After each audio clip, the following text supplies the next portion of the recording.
Hi hello welcome to Sandhya kitchen. நம்ம இன்றைக்கி என்ன வீடியோ பார்க்க போகிறோன்னா, நம்ம சோளம் எடுத்திருக்கோம். சிகப்பு சோளம் எடுத்திருக்கோம். சிகப்பு சோளத்தில் நம்ம பணியாரம் செய்ய போகிறோம். சோள பணியாரம் ஒரு கப் எடுத்துக்கலாம்.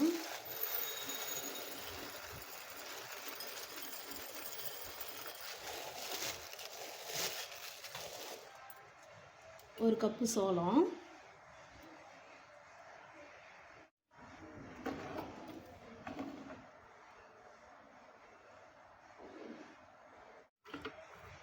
ஒரு கப்பு சோளம் வந்து நம்ம பாருங்கள் இந்த மாதிரி நிரம்ப எடுத்துக்கலாம். உளுந்து நம்ம வந்து ஒரு கப் எடுத்துருக்கோம் இல்லைங்களா, ஒரு 1/4 கப்பு மட்டும் நம்ம உளுந்து எடுத்துக்கலாம். பாருங்கள் இதோட சேர்த்துக்கலாம். இது ரெண்டும் கலந்து ஒரு அரை மணி நேரம் நம்ம ஊற வைக்கலாம்.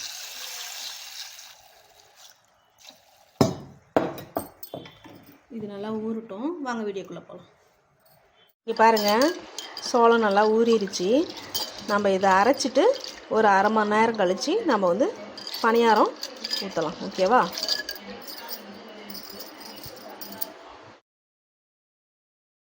நம்ம மாவை அரைச்சாச்சு.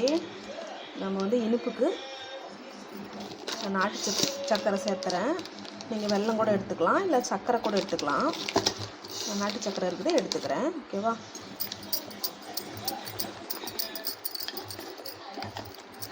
வந்து நல்லா கலந்து ஒரு அரை மணி நேரம் ஊறட்டும்.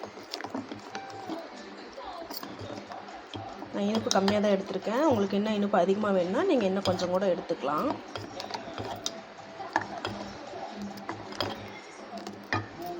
வாங்க வீடியோக்குள்ளே போகலாம். பாருங்கள், அரை மணி நேரம் ஆயிடுச்சு. மாவு நம்ம வந்து கலக்கி வச்சோம்னாங்களா, ரெடியாக இருக்குது. நம்ம இப்போ பணியாரம் ஊற்றலாம். ஓகேவா? ஒரு பணியார சட்டி எடுத்தாச்சு, காஞ்சிருச்சு. எண்ணெய் ஊற்றிக்கலாம்.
இங்கே பாருங்கள், நம்ம சோள பணியாரம் சுட்டாச்சு.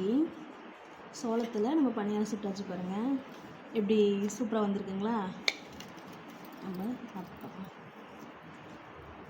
இங்கே பாருங்கள், நல்லா வந்து சொலையாக இருக்குது. பாருங்கள், சோள பணியாரம் எப்படி இருக்குன்னு பார்க்கலாம்.